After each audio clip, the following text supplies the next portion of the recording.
we start with the weapons deal that's already being hailed as a game changer for Ukraine in its war against Russia's invasion. Yesterday, US President Donald Trump and NATO chief Mark Rutte announced a plan to massively increase the flow of advanced weaponry to Ukraine. The US will provide billions in military equipment paid for by other NATO allies and send it to Ukraine. Today in Brussels, there was calibrated praise for the deal. The EU's foreign policy chief welcomed President Trump's announcement alongside a reality check on who exactly was providing the support. Well, if we pay for these weapons, it's our support. So it's European support. And we are doing as much as we can to help Ukraine, and therefore the call is that everybody would do the same. It's if you promise to give the weapons but say that somebody else is going to pay for it, it's not really given by you, is it? So what will Europe and Ukraine get for their billions? Well, the details are still being hammered out. NATO says it'll include defensive and offensive weapons and a major ticket item, Patriot weapon systems. Now, Kyiv has constantly requested more of these air defence systems, one of the most advanced in the world. But is it the best deal for the EU and for Ukraine? Airstrikes across Ukraine, Russia using cruise missiles, ballistic missiles, and hundreds of drones to strike cities and infrastructure, terrorizing and killing civilians, escalating week by week. And this is the Patriot missile defense system, a major wish list item for Ukrainian President Volodymyr Zelensky. The Patriot is complex and expensive military hardware, costing about $1 billion. It consists of a radar unit, a command and control module, and a launcher for interceptor missiles. The Patriot can take down aircraft, large drones, and cruise missiles. Crucially, it can also intercept ballistic missiles, which fly tens of kilometers into the atmosphere and then approach their targets at hypersonic speeds. But there are issues with the supply. Besides that $1 billion price tag, a Patriot system takes 2 years to produce and requires up to 90 people to operate it. The most desired interceptor missiles cost upwards of $4 million each, and the US only makes 600 of them per year right now. The US also hasn't said how many systems it's sending to Ukraine or which European countries will pay. Different European countries might send components of their own systems, but it's a complex and time-consuming decision process that can take weeks or months. Then there's demand. 19 different countries use Patriot systems. Besides the US and Ukraine, Germany, Poland, Japan, Qatar, Saudi Arabia, Egypt, and Israel are also consumers. After Ukraine's successful use of Patriots, other countries want to buy them too, and the US still needs its own stockpiles. And there's the question of relevance. The Patriot system dates back decades, while drone warfare changes constantly. It doesn't make sense for Ukraine to shoot rare $4 million missiles at swarms of small drones that cost a tiny fraction of that. But, as part of a multi-layered defense, the Patriot can help Ukraine protect itself against Russia's heaviest weapons. Let's pick up some of these points with Bradley Bowman, who's Senior Director of the Foundation for the Defense of Democracies, Centre on Military and Political Power. That's where he focuses on US defence strategy and policy. Welcome back to DW, Bradley. There's been a lot of toing and froing on this issue of US weapons, especially in the last couple of weeks. Would these promised Patriot systems be in addition to what the US had previously promised, or would they be plugging gaps that expanded since this White House changed its mind about supplying Ukraine? Thanks for the question. The current deal, as it's currently understood, and some of the details remain unclear, these would be additional Patriot systems and additional interceptors that the Patriots use to shoot down a number of things, including Russian ballistic missiles. So these systems could come from Europeans who currently field the Patriot systems, or they could come from the United States. Either way, it would be American-produced Patriots funded by Europeans sent to Ukraine. OK. So between the Patriot's defensive capabilities and the offensive capacity of the missiles and ammunition that Donald Trump talked about, how much difference is this likely to make to Ukraine's ability to fight off Russia's invasion? This is one of the most significant needs of Ukraine as Putin continues his brutal, unprovoked assault on Ukraine and Ukrainian men, women, and children. This is at the top of the list for Zelensky. This will help, but it's not a panacea. It's going to reduce the effectiveness of some Russian attacks. It's going to save many Ukrainian lives. And it's going to underscore to Putin in Beijing that America is not neutral in the face of unprovoked authoritarian aggression. So it'll have many benefits, it'll save lives, and it'll increase, frankly, Trump's leverage in dealing with Putin. We'll see if it's enough leverage to get Vladimir Putin to finally negotiate in good faith. I'm not holding my breath, but I think it's a positive step in the right direction. And we have this Financial Times report that Donald Trump asked Vladimir Zelensky whether he could strike Moscow if the US provided long-range missiles. Why do you think he asked that? You know, I don't know. I don't have a degree in psychology. I've stopped guessing what's going on in Donald Trump's mind. But the larger issue here is we can't just send Patriots and Patriot interceptors. We have to resume a full comprehensive security assistance campaign to Ukraine, working with our allies. And it has to include not just defensive air and missile defense systems, but offensive weapons like we've delivered in the past, like the ATACMS, for example, the Army Tactical Missile System. Because if you simply are on defensive, sooner or later those defenses fail. You have to be able to target the invading Russian forces and where those Russian forces are massing themselves on the border of Ukraine. And so, you know, if we purely play defense, history tells us, military history tells us those defenses fail. So it has to be both an offensive and defensive component. We can debate about what those strikes should be in Russia, how deep they should be, the nature of those targets. But there has to be an offensive component, as there has been in the past. And I'm hoping that these decisions that Donald Trump has made will stick and will result in an expanded campaign that includes not just offensive and defensive weapons, but secondary sanctions as well. OK. Thank you for talking us through that. Bradley Bowman from the Foundation for Defense of Democracies. Thank you. Well, as well as US weapons for Ukraine, Donald Trump also gave Russia a deadline. Come up with a ceasefire deal to end this war in 50 days. Otherwise, Washington will impose what he called severe tariffs and heavy sanctions on Moscow and its trading partners. So far, Russian President Vladimir Putin has shown no inclination to negotiate. Well, we're going to see what happens with President Putin. So far, I've been very disappointed with President Putin. I've solved a lot of wars in the last 3 months, but I haven't gotten this one yet. Vladimir Putin hasn't yet responded directly to Donald Trump's weapons pledge, nor to his sanctions threat. A Kremlin spokesman warned that both actions could embolden Ukraine and further delay any peace efforts. Other Russian politicians dismissed President Trump's announcement. Former Russian President Dmitry Medvedev posted this on X. Trump issued a theatrical ultimatum to the Kremlin. The world shuddered, expecting the consequences. Belligerent Europe was disappointed. Russia didn't care. And speaking at a meeting of the Shanghai Cooperation Organization in Beijing, Russia's Foreign Minister Sergei Lavrov was equally nonchalant. We want to understand what is behind this statement on 50 days. It used to be 24 hours, then it was 100 days. We've all been through this. And we really want to know what motivates the President of the United States.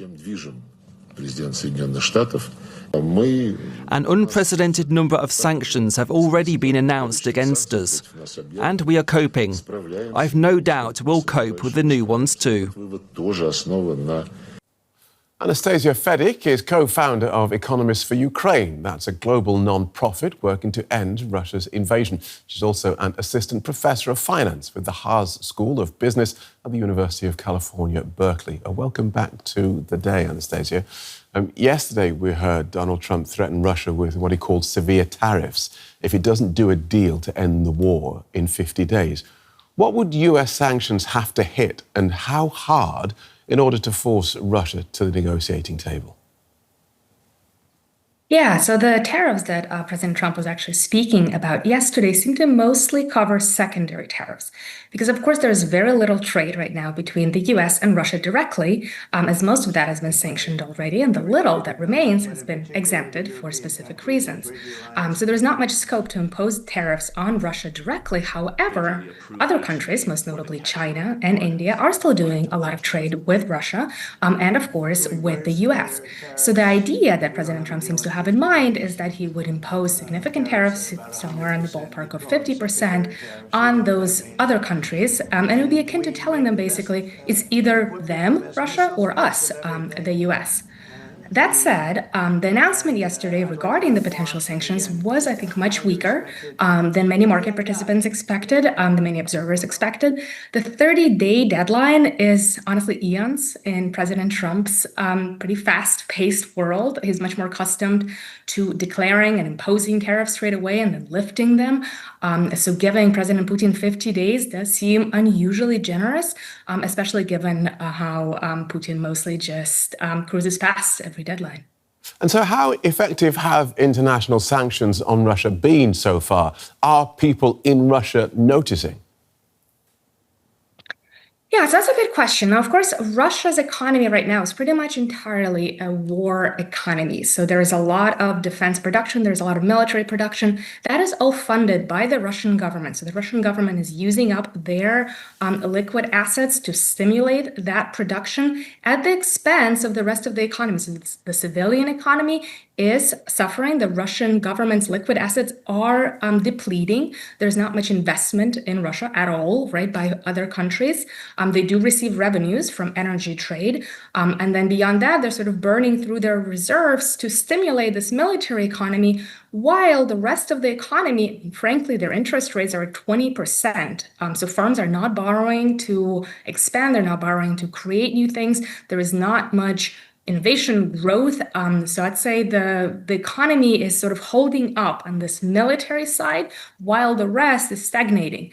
Of course, that means that if the war actually ends, it may be much more felt by the Russian population than while they kind of keep the illusion going. Right.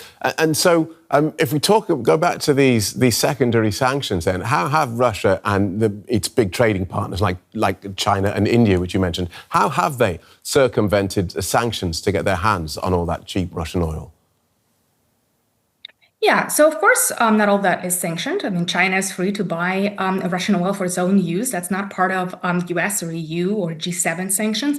And now that said, part of the issue is that a lot of that Russian energy actually does still make its way into the Western markets as well, through those third-party countries, through the Russian shadow fleet. And so that's something that they definitely have some more scope to kind of close out those loopholes. Now, the issue is compliance, right? So kind of self-attestations have been problematic. Some firms might say, oh, no, we're not carrying Russian oil, but they may be. There are things that we can do technologically to get around those. So there are actually ways to, for example, add chemical signatures to oil in sort of non-Russian origins that can be verified. So we can do fingerprinting oil products to make sure they don't have oil of Russian origin. That's something that our group, Economist for Ukraine, and the wider sanction group is working on in terms of putting out a white paper. So I think there are many kind of creative solutions to get around basically the non-compliance that we're seeing now, but there has to be a will, including by the corporate sector in the G7 countries, to really get down to it. Okay, 50 days, as you say, a lifetime. But if we stick with the two examples you gave us of India and China as Russian clients, if I can put it that way, if Donald Trump follows through with the threat of imposing secondary sanctions against countries like that, against China, who's already involved in a standoff with the United States, and India, which has gone out of its way to indicate to the world that we are on nobody's side in this, do they then have to pick a side? So I think the issue here, honestly, is credibility. As you point out, the US is already in a trade war with China. We're already going around throwing out numbers like 100%. Then there is a secondary tariff number of 50%. There is, of course, the sledgehammer rate proposed by the US Congress with 500%. And the question there is, how credible is that the US would actually impose these additional tariffs on China when we already see that, even the existing trade war is difficult to maintain. The US does have a heavy reliance on China, on India as well. So there's only so much really that we can credibly do in terms of these additional tariffs. Yes, because once you get, we saw this at the start of Donald Trump's trade war. Once you start talking about 100% plus, it all seems to become quite meaningless because that's kind of, it's done, it's over once you're up in those figures. Yeah, exactly. And of course, there's the issue in terms of credibility, right? If you threaten something and don't follow through, then that actually can diminish your diplomatic abilities elsewhere. So if we think about these secondary sanctions then, again, if they happen, I read recently that the EU countries are still paying Russia more for fuel than they're providing Ukraine in support. So if the United States ends up imposing sanctions on people who are doing trade with Russia, could the EU end up becoming collateral damage in this? Yeah, and of course, EU is very heterogeneous, right? We have players that have long said no to Russian energy, right? And then we have Hungary that is much more dependent on that. And there is, I think, a difference there in terms of whether it's being treated as EU, as a trading bloc, or individually with those countries, because there's certainly members of the EU that would be very happy to see more pressure applied on states like Hungary to decouple from Russian energy further.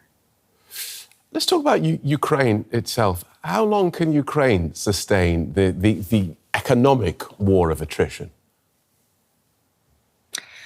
Yeah, so that's a good question, too. And I think the first thing that we really need to be keeping in mind is how remarkably well Ukraine has weathered the storm, especially at the beginning of the war, given the complete asymmetry of this war that is being fought entirely on Ukraine's soil and not on Russia's soil. And that gets back right to some of those questions in terms of will the weaponry being used for long-range strikes on Russia? And that would, I think, dramatically change the war in terms of bringing more of that to Russian production and not just sticking to boundaries of Ukraine. Now, that said, if you look at the beginning of the war, Ukraine's GDP fell proportionally to the decline in the population, right? Lots of people moved out for safety.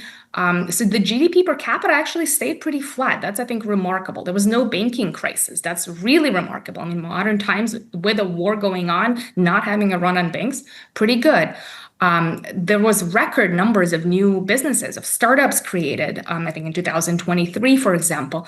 So Ukraine is entrepreneurial, they're innovating, they're sort of doing everything they can to not only survive, but to thrive and to come up with new things in there.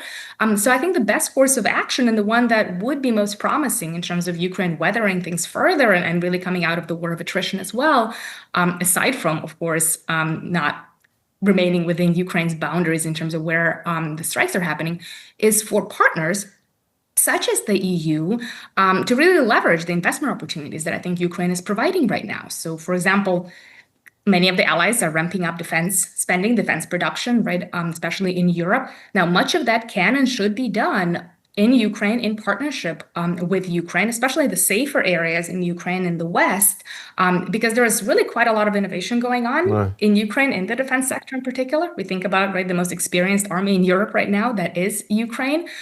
Labor is relatively inexpensive, so kind of the conditions for investment are really impressive. And that's not just in defense, but also in areas like medicine with prosthetics, agriculture with demining.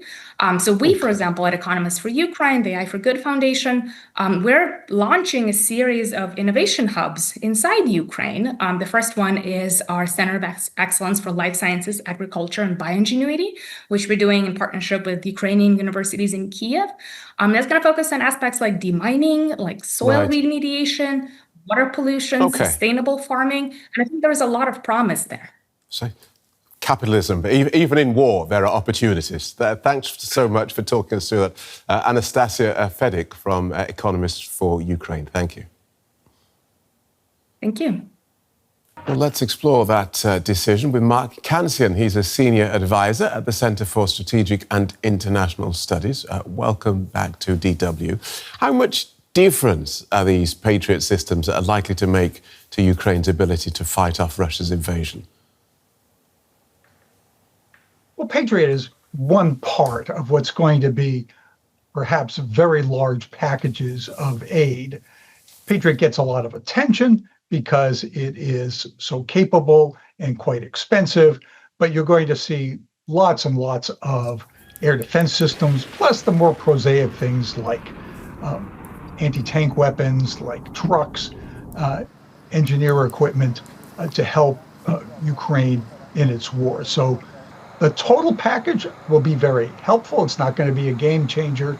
One of the problems is we don't know exactly how this is going to work, so it's a little hard to say exactly how big the packages are going to be and when they will be announced. Yeah, that was going to be my next question, because it's one thing to make these big announcements, quite another to have the staff trained to use them in the field and have them actually effective in the battlefield. Do we have any idea on the sort of time scale? Well, both Rutte and Trump talked about doing this very quickly. And what that implied is that existing systems would go to Ukraine and then they would be backfilled. For example, Germany might send some of its Patriots to Ukraine. It would buy then replacements from the United States. It might be able to go to the front of the line to get those replacements, so the gap isn't that large, but that way Ukraine would get its systems quite quickly. In terms of training, the training is extensive, but the Ukrainians already have some of these systems, so it's a question of building out the base, not starting from scratch. And how different is this funding model, the idea of getting countries to pay for them and then pass them on? Well, it's one of a wide variety of mechanisms that have been used to get equipment to Ukraine. This particular one is new. President Trump has criticized the aid to Ukraine. He feels that it's been too burdensome for the American taxpayer. This might help. It looks like the Europeans would be sending their own equipment and then backfilling it. It's conceivable that the United States might send equipment and the Europeans would buy the backfills, but U.S. strategists are uncomfortable with that approach. I think it'll be more likely that the Europeans would be sending their own equipment. Let's talk then about this 50-day deadline that the US president, by which the US president said that Vladimir Putin should agree to a ceasefire deal. A lot can happen in 50 days. Why not put the pressure on and make that deadline much shorter? I think that President Trump wanted to give Putin a little time to come to the negotiating table and for negotiations to occur. President Trump feels personally on the spot about these negotiations. Of course, when he was campaigning, he was saying that he would end the war in 24 hours. Then that became 100 days. Now the war is still going on. Ukraine has indicated its willingness to come to the negotiating table. Putin and Russia have not, for two reasons. First, they think that they're winning the war. They have the initiative. And the second is, for a long time, they believed that Trump was sort of on their side. He was beating up on Ukraine. He was criticizing Ukraine. They felt that there was no need to come to the negotiating table. OK, thanks for talking us through that, Mark. Mark Cancian from the Centre for Strategic and International Studies. Thanks so much. Thanks for having me on the show.